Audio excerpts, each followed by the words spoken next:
안녕하십니까. 독서하는 마라토너 박종필입니다. 자, 이곳 서울올림픽 파크텔 근처에서 촬영하고 있습니다. 현재 시각은 2024년 7월 29일 월요일 저녁 7시 8시 한 40분 정도 됐습니다. 자, 제가 서울올림픽 파크텔을 비추고 있는데요. 현재 시각이 8시 38분입니다. 자, 이동하면서 계속 촬영하도록 하겠습니다. 현재 이슬비 수준으로 빗방울이 내리고 있습니다. 자, 오늘은 미국 시각 기준으로 미국의 제47대 대통령 선거를 딱 100일 앞두고 있습니다. 자, 제47대 미국 대통령 선거 앞으로 100일 앞으로 다가왔습니다. 자, 현재 민주당의 대선 후보는 사실상 카멀라 해리스 현 부통령이 확정된 거나 다름없습니다. 그리고 공화당의 대통령 후보는 도널드 트럼프로 이미 확정이 되어 있고요. 그래서 현재 양자 대결에서 여론조사를 했는데요. 호감도 조사입니다. 호감도. 호감, 비호감 아시죠? 호감도 조사에서 해리스 부통령이 43%이고요. 도널드 트럼프가 36%입니다. 그러니까 현재 7%포인트 차로 해리스 후보가 도널드 트럼프 후보를 7%포인트 차이로 앞서고 있는 상황입니다.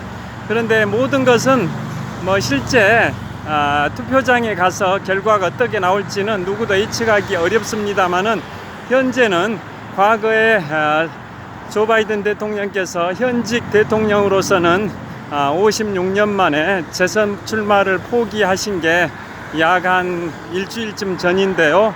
자, 현재 민주당의 대선 후보로 현 부통령인 카멀라 해리스 후보가 사실상 확정이 되어 있는데요.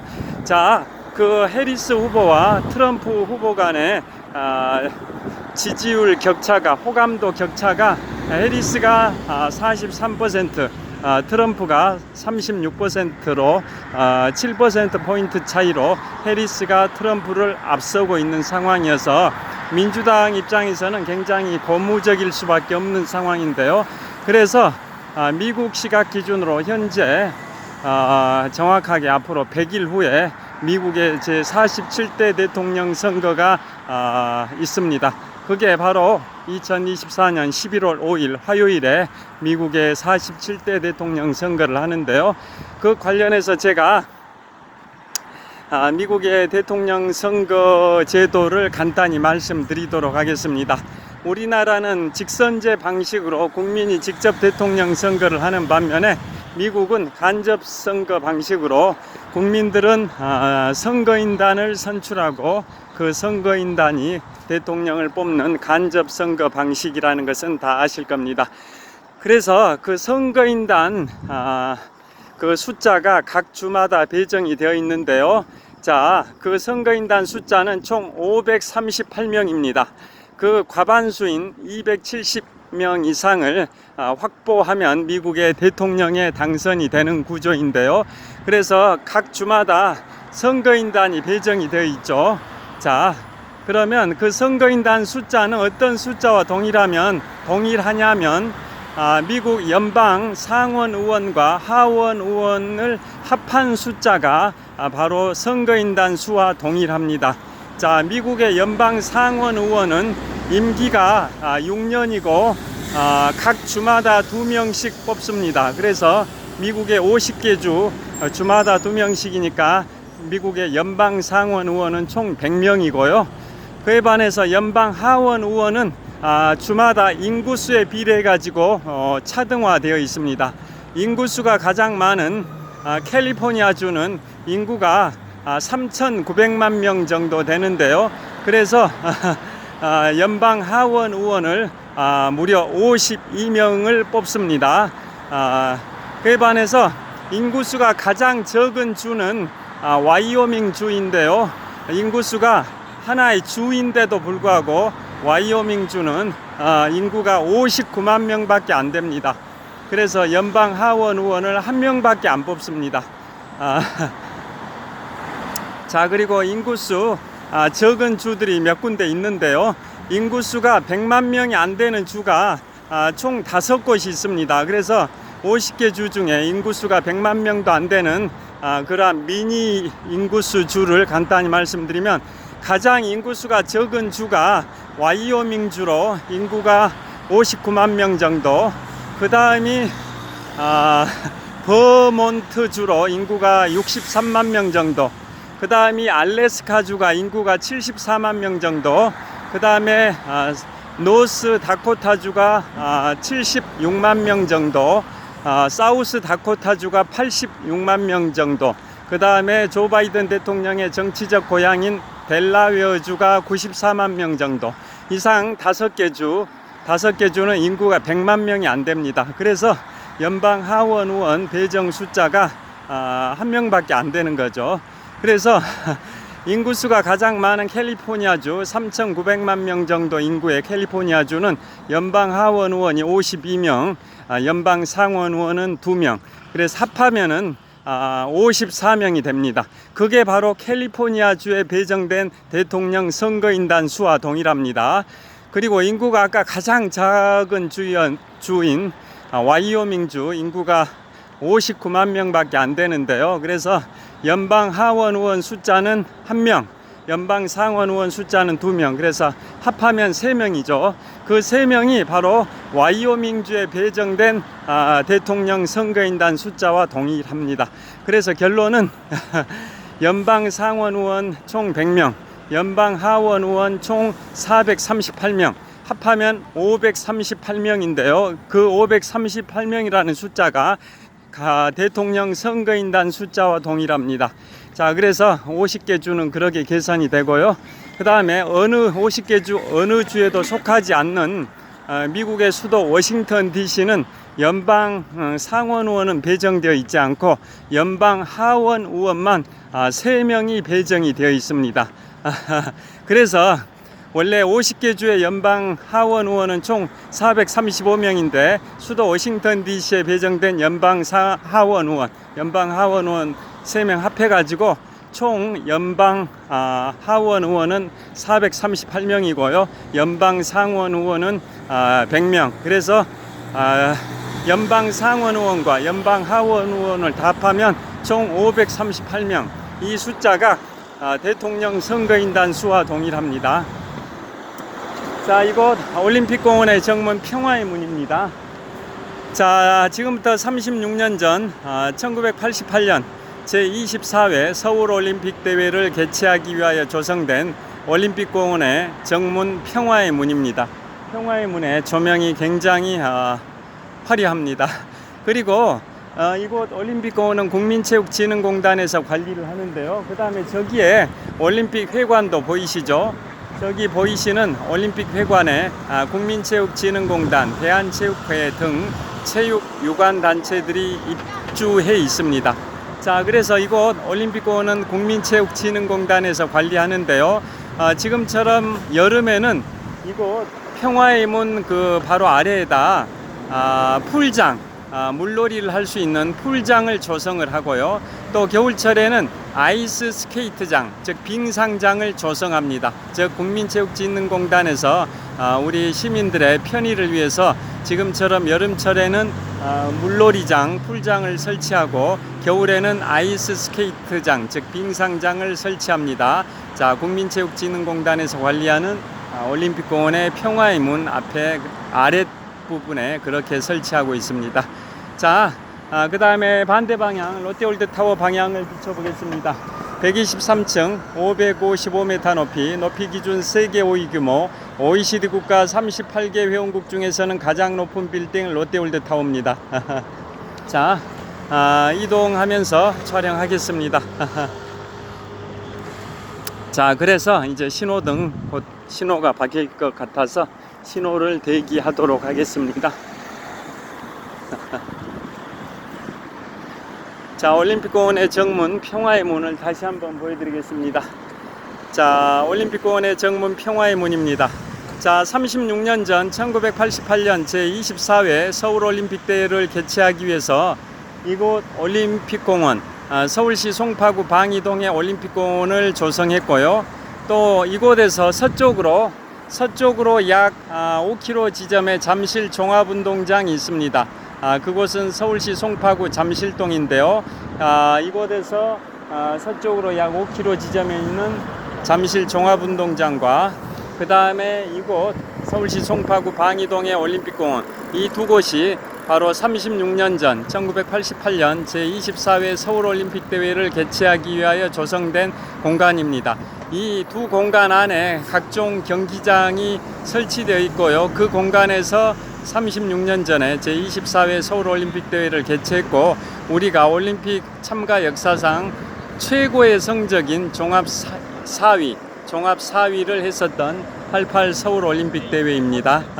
자, 신호가 바뀌어서 건너도록 하겠습니다.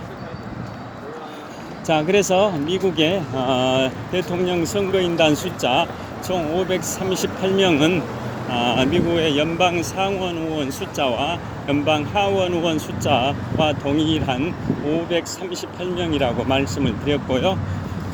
자, 그리고 미국의 대통령에 당선되려면 선거인단 총 538명 중에 과반수에 해당이 되는 270명 이상의 선거인단을 확보하면 대통령에 당선이 되는데요.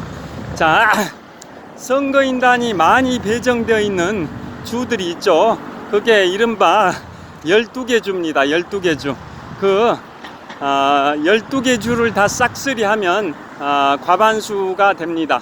자, 다 잘 아시다시피 미국의 선거인단을 선출하는 방식은 승자 독식 제도, 이른바 유닛 룰 시스템이라는 거 다 잘 아실 겁니다.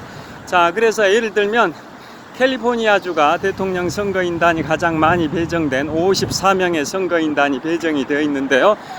자, 이곳에서 국민들은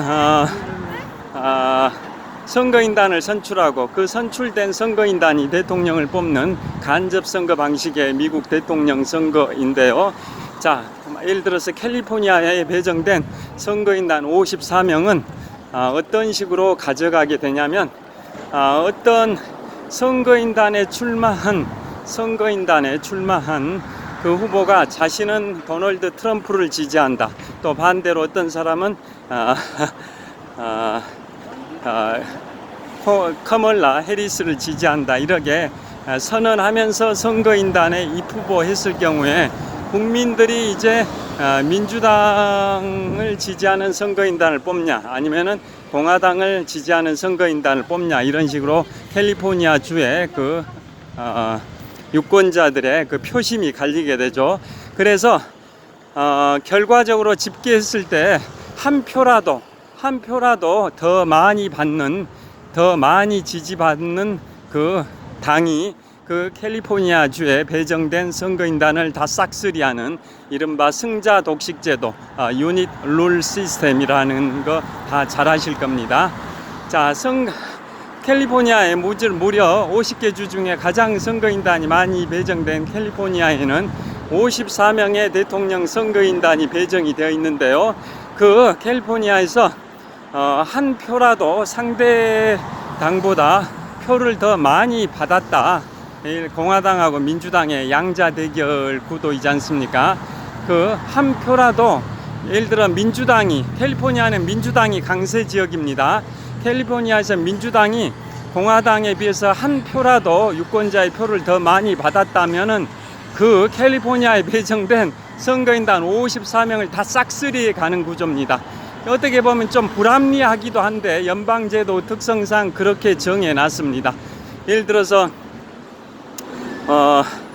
거의 반반으로 민주당과 공화당이 캘리포니아 주에서 거의 반반으로 지지를 받았다고 하면 배정되어 있는 선거인단 54명을 반반씩 하면 27명씩 나눠서 가져가면 좋을 텐데 그 방식이 절대 아닙니다.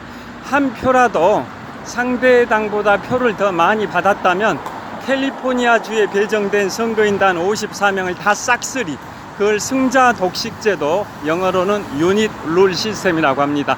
그런 식으로 해서 선거인단을 선출을 하는 거죠. 그래서 총 50개 주 중에 선거인단이 많이 배정되어 있는 상위 12개 주가 있습니다. 선거인단 숫자가 많이 배정된 상위 12개 주. 상위 12개 주라는 것은 인구수가 많은 데이죠.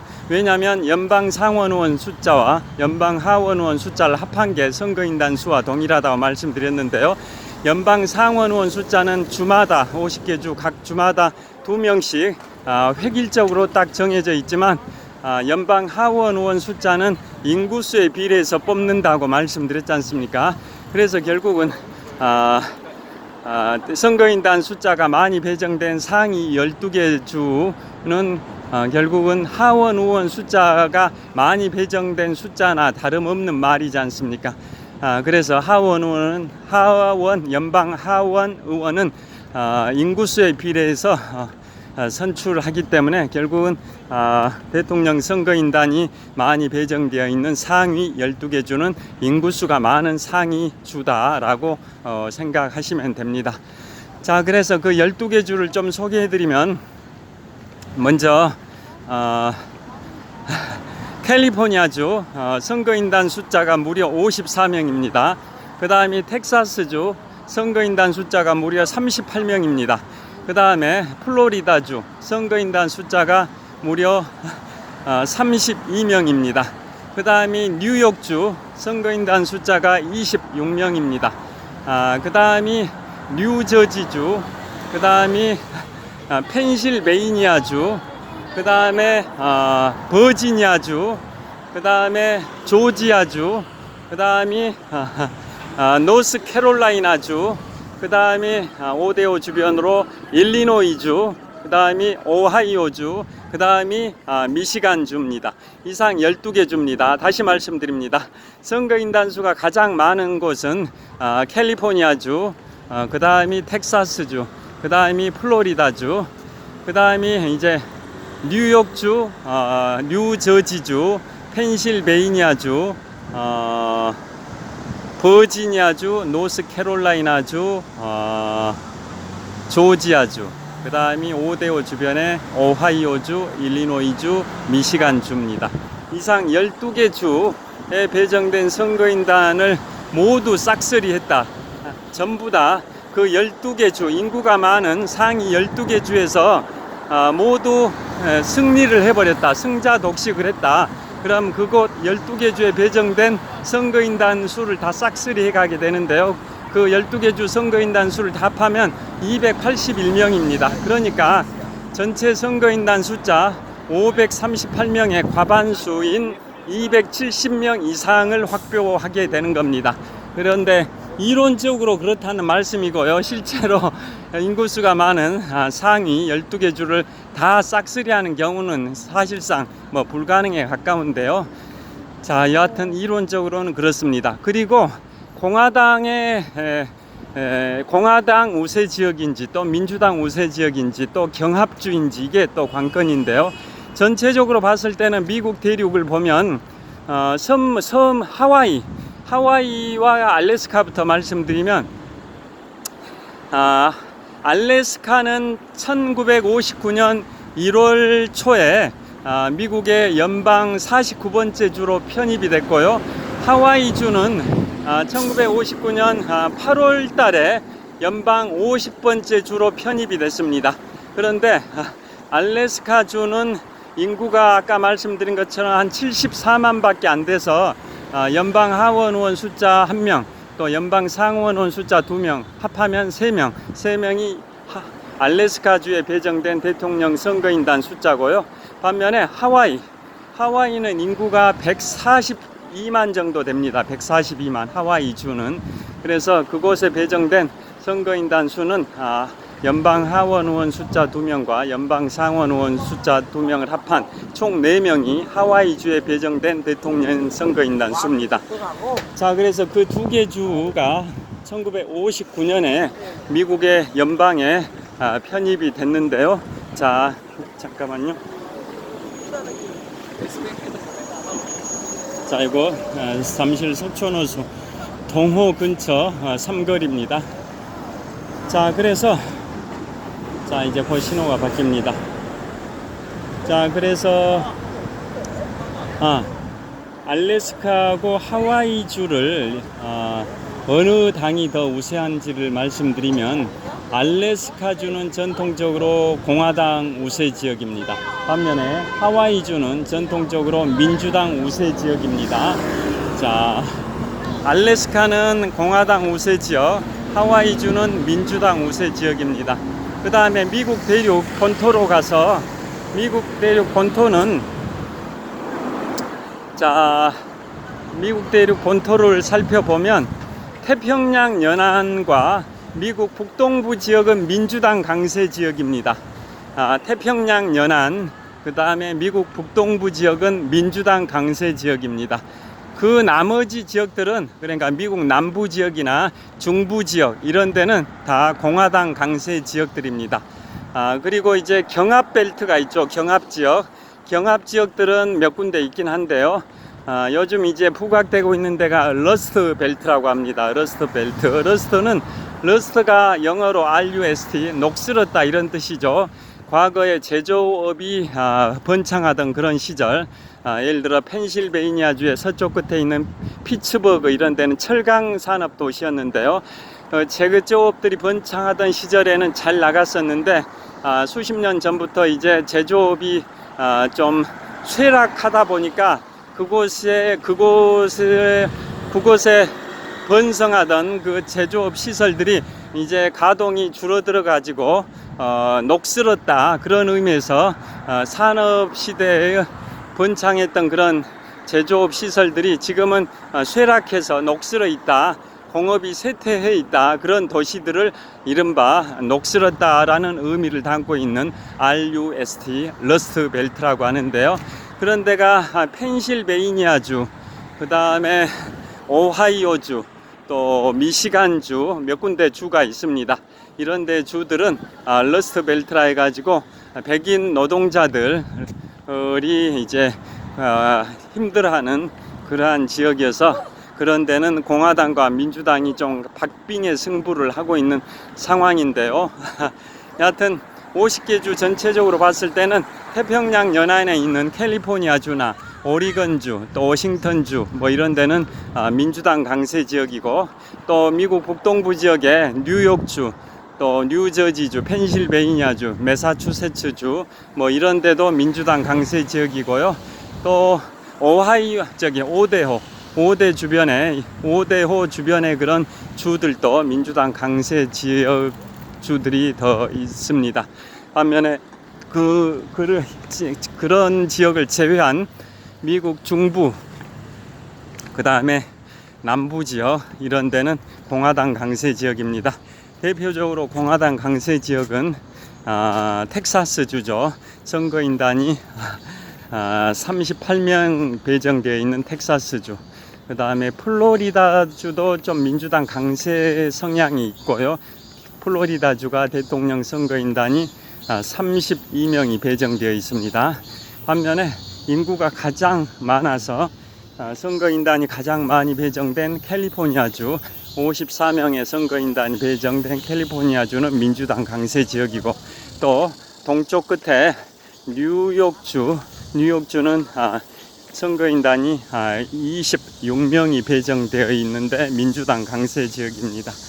자, 이제 잠실 석촌호수 동호 북쪽 조깅로에 도착을 했습니다.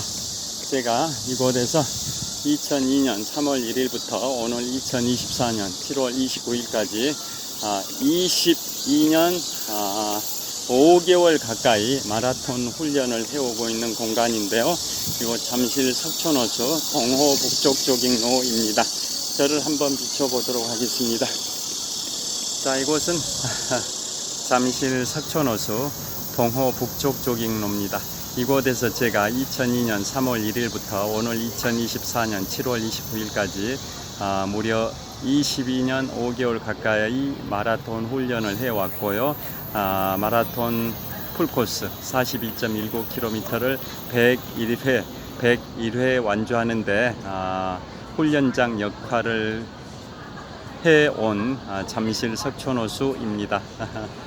조깅로는 우레탄으로 포장이 되어 있고요. 조깅로의 폭은 약 5m 정도 되고, 조깅로는 동호와 서호를 합해서 한 바퀴에 2563m, 16바퀴 반을 돌면 42.19km, 26.4마일 105리길이 됩니다. 자, 이쪽 북쪽 조깅로 이 나무 데크 이쪽으로 가서 크로징 멘트를 하도록 하겠습니다. 자, 호수 바람이 시원하게 느껴집니다. 자, 호수 보이시죠? 자, 이곳 잠실 석촌호수는 인공호수입니다. 자, 세계 최대 규모의 커피 브랜드가 1971년 미국 북서부 워싱턴주의 시애틀에서 유대인 하워드 슐츠 회장에 의해서 창립이 된 스타벅스입니다. 스타벅스가 창립된 지 53년이 됐는데요. 그게 1971년 미국 북서부 워싱턴주 시애틀에서 유대인 하워드 슐츠 회장에 의해서 스타벅스가 창립됐고 벌써 53년의 세월이 흘렀습니다. 자, 그 1971년 스타벅스가 창립된 연도는 바로 잠실 석촌호수가 인공호수가 됐던 연도입니다. 원래 이곳 잠실 석촌호수는 강이 흐르고 있었습니다. 자, 이곳 석촌호수 현재는 동호를 비추고 있고요. 그 다음에 저기 불빛이 현란한 저곳이 굴다리고, 굴다리 위로 송파대로가 뻗어 있고, 굴다리 넘어 서쪽으로 서호가 있습니다. 그래서 동호와 잠실 석촌호수 동호와 서호는 53년 전까지는 이곳에 송파강이라는 한강의 본류가 흐르고 있었습니다. 그리고 이 송파강 바로 북쪽에 롯데월드타워가 있는 이 지역이죠. 이 롯데월드타워 123층 555m 높이 기준 세계 5위 규모 OECD 국가 38개 회원국 중에서는 가장 높은 빌딩 롯데월드타워가 있는 이쪽 북쪽에 있는 이곳은 그 당시까지만 하더라도 섬이었습니다. 부리도라는 섬이었는데요. 뜰부자, 마을리자, 섬도자, 물 위에 한강 위에 떠 있는 섬이다 해서 부리도라고 했었는데요. 제가 비추고 있는 북쪽 방향 이 롯데월드타워가 있는 잠실 지역이 과거에는 53년 전이었던 1971년까지만 해도 섬이었습니다. 섬. 그런데 이 섬 북쪽에는 지금의 한강 본류에 해당이 되는 신천강이 흐르고 있었습니다. 지금은 그곳이 한강의 본류죠. 그 53년 전인 1971년도까지만 해도 그렇다라는 말씀입니다. 제가 지금 비추고 있는 이곳 잠실 석촌호수 방향은 제가 남쪽 방향을 비추고 있는데요. 이 남쪽 방향에 잠실 석촌호수가 있는 이 자리에는 한강의 본류에 해당이 되는 송파강이 흐르고 있었고요. 1636년 병자호란 당시에 조선 인조가 청태종한테 항복하기 위한 항복을 했던 장소가 이곳 석촌호수가 있는 이 자리, 과거에 53년 전까지, 즉 1971년까지 한강에 본류가 있던 이 송파강 자리, 이곳에서 1636년에 조선 인조가 청태종한테 항복을 했습니다. 삼전나루라고 있습니다. 삼전도의 치옥이라고 표현하기도 한 병자호란 때 조선 인조가 청태종에게 항복을 했던 공간이 지금 석촌호수 자리, 과거에 53년 전까지, 즉 1971년도까지 한강의 본류인 송파강 이 자리에 나와서 항복식을 거행을 했었습니다. 그런데 이 송파강이 한강의 본류였고요. 그런데 그 북쪽에 이 롯데월드타워가 있는 이 자리에 부리도라는 지금의 잠실, 과거에는 부리도라는 섬이 있었고, 이 잠실 섬의 북쪽에 지금의 한강 본류에 해당이 되는 신천강이 흐르고 있었습니다. 그런데 53년 전인 1971년에 잠실권을 개발을 하면서 이 지금 석촌호수 자리, 과거의 송파강 자리, 이곳을 석촌호수 지역만 빼고 나머지 다 매립을 해버렸습니다. 공유 수면을 매립해버린 겁니다. 그래서 이 송파강, 한강의 본류였던 송파강 중에서 석촌호수 자리만 남겨놓고 그 동쪽과 서쪽을 매립해 버리니까 석촌호수는 인공호수가 되고 한강의 본류였던 송파강은 역사 속으로 소멸이 돼버리고 또 매립되다 보니까 이 송파강 바로 북쪽변에 있던 부리도라는 잠실 섬은 육지에 편입이 됐고요. 그 다음에 그 잠실이란 섬 북쪽에 있던 지금의 한강 본류, 그 당시에는 신천강이 흐르고 있었는데요. 그 강은 강폭을 확장하는 준설 공사를 해가지고 지금의 한강의 본류가 된 겁니다. 그러니까 지금부터 53년 전인 1971년도까지만 하더라도 이곳 잠실 석촌호수 자리는 한강의 본류였던 송파강이 흐르고 있었었고, 지금 북쪽의 잠실은 섬이었고요. 그 다음에 잠실 섬의 북쪽에 있는 지금의 한강 본류는 그 당시까지만 하더라도 신천강, 한강의 지류에 불과했었습니다.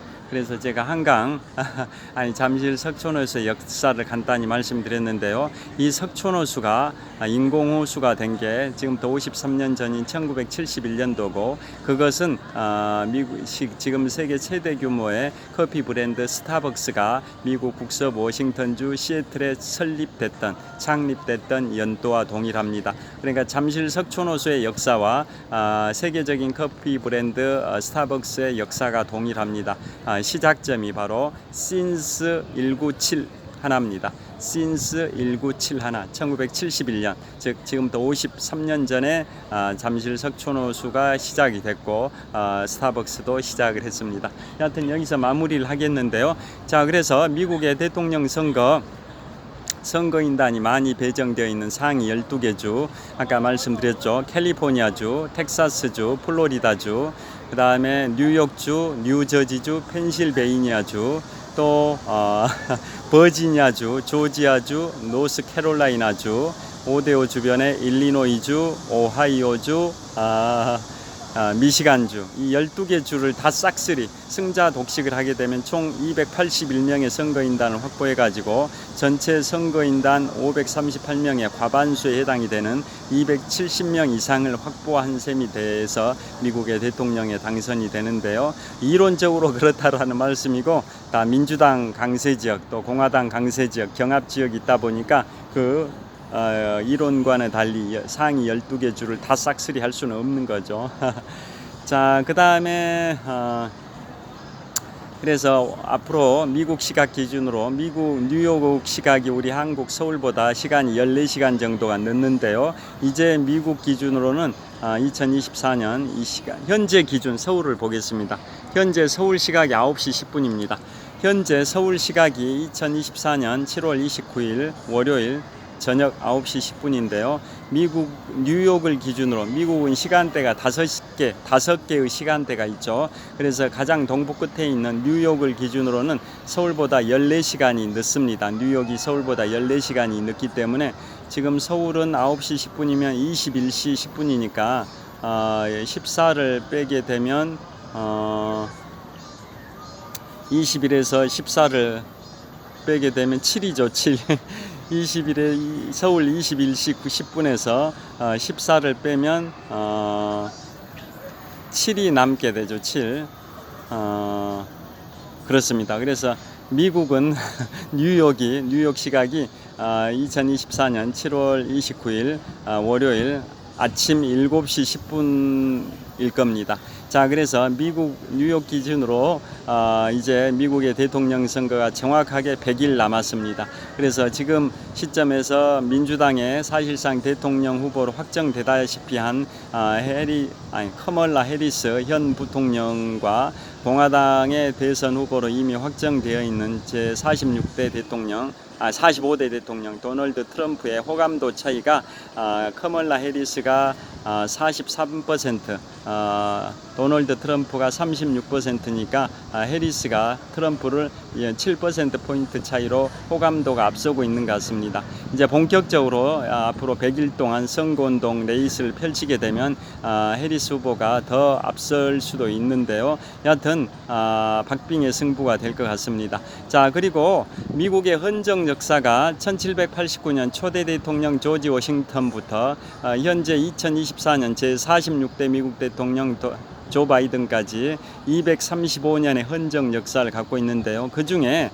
1900년을 기준으로 그 전에 111년과 그 이후에 124년을 합하게 되면 235년입니다. 그러니까 대략 중간 지점, 미국의 헌정 역사 235년의 중간 지점이 대략 1900년인데요. 1900년을 기준으로 그 전에 기간이 111년, 그 이후의 기간이 124년. 그래서 111년과 124년을 합하게 되면 미국의 헌정 역사가 235년인데요. 그 중에 후반에 해당되는 124년, 즉 1900년부터 2024년까지 124년. 쉽게 말씀드리면 20세기와 21세기입니다. 20세기와 21세기 그 미국의 헌정 역사 이 124년 중에 공화당이 집권한 기간이 길었을까요? 민주당이 집권한 기간이 길었을까요? 퀴즈입니다. 퀴즈. 공화당이 20세기와 21세기, 즉 1900년부터 올해 2024년까지 124년 동안 민주당과 공화당의 양당 체제 중에 공화당 집권 기간이 길었을까요? 민주당 집권 기간이 길었을까요? 정답을 말씀드리겠습니다. 124년 동안, 즉 20세기, 21세기 총 124년 동안 공화당의 집권 기간이 64년이었고 민주당의 집권 기간이 60년이었습니다. 그러면 이제 합하면 124년이죠. 공화당이 64년 집권했고 민주당이 60년 집권했습니다. 그러니까 전체적으로는 미국의 현대사는 20세기, 21세기 미국의 현대사는 보수 성향의 공화당이 진보 성향의 민주당보다 약간은 더 집권을 했다. 미국의 국민들의 성향이 보수 성향이 약간 더 강하다 이런 의미고요. 특히 미국은 공화당 아까 말씀드린 것처럼 태평양 연안과 미국 북동부는 민주당이 강세 지역이고 그 외 지역들 중부나 남부 이런 지역들은 공화당 강세 지역인데요. 대도시는 주로 민주당 강세 지역이고 중소도시 이런 데는 이제 공화당 강세 지역이라고 보시면 됩니다. 그러니까 미국의 제1의 도시가 미국 대서양 연안의 뉴욕주의 뉴욕시가 인구가 900만 정도로 미국의 제1의 도시고 또 태평양 연안의 로스앤젤레스가 인구가 약 450만 정도로 제2의 도시지 않습니까? 이런 식으로 대도시는 민주당 강세 지역이고 반면에 중소도시나 시골 지역들은 공화당 강세 지역이라고 보시면 되겠습니다. 자, 그래서 오늘은 미국의 대통령 선거 제47대 미국 대통령 선거가 올해 11월 5일 화요일에 있는데요. 미국 현지 시각 기준으로 정확하게 앞으로 100일 후에 미국의 대통령이 선출이 됩니다. 자, 세계 최강대국 미국의 대통령은 우리나라 국익에도 지대한 영향을 미칩니다. 우리 대한민국의 유일한 동맹 국가는 미국입니다. 미국밖에 없습니다. 대한민국에서 전쟁이 발생됐을 때 우리를 지원하기로 군사 지원하기로 협정을 맺은 동맹 국가는 미국밖에 없습니다. 우리 한국의 유일한 동맹 국가 혈맹인 미국의 대통령은 우리 한국의 국익에도 지대한 영향을 미치는데요. 누가 될지 귀추가 주목이 되고 공화당의 도널드 트럼프보다는 민주당의 해리스 후보가 되는 게 한미 방위비 분담금 이런 압박면 등에서도 한국에 유리할 것 같습니다. 자, 앞으로 100일 후에 있을 미국의 대통령 선거가 흥미진진하게 선거전 선거운동 100일 기간이 전개될 걸로 예상이 됩니다. 그래서 오늘은 미국의 대통령 선거 간접선거제도 방식과 관련해서 대통령 선거인단 선출 방식, 선거인단 배정 숫자, 그 다음에 상위 12개 주의 선거인단 숫자가 많은 상위 12개 주 등에 관하여 말씀을 드렸습니다. 자, 현재 시각이 저녁 9시 16분입니다. 한 39분 촬영했는데요. 자, 평안한 저녁 되시길 빌겠습니다. 자, 오늘 7월 29일 월요일 저녁입니다. 자, 파리 올림픽이 그제 새벽인가 개막을 해가지고 화려한 17일간의 열전이 전개되고 있는데요. 우리 여자 양궁이 1988년 이후 올림픽 10연패를 했습니다. 자, 여자 양궁 종목이 1988년 서울올림픽 이후 10연패 10번 연속 우승이라는 금자탑을 세웠습니다. 그 여전사분들께 뜨거운 응원의 박수를 보내드리고요. 남은 경기에서도 다양한 종목에서 우리 대한민국 선수들의 선전을 기원하겠습니다. 장시간 시청해 주셔서 감사합니다. 지금까지 잠실 석촌호수 동호 북쪽 조깅로에서 독서하는 마라토너 박종필이었습니다. 평안한 저녁 되십시오. Have a good night. 화이팅! 자, 롯데월드 북쪽 잠실 석촌호수 동호 북쪽 조깅로를 다시 보여드리겠습니다. 자, 이곳은 잠실 석촌호수 동호 북쪽 조깅로입니다. 운동하는 분들이 꽤 많습니다. 산책을 하거나 달리기를 하는 분들이 꽤 많습니다. 이곳이 바로 제가 22년 5개월 가까이 마라톤 훈련을 해온 잠실 석촌호수입니다. 평안한 저녁 되십시오. 감사합니다. Have a good night. 감사합니다.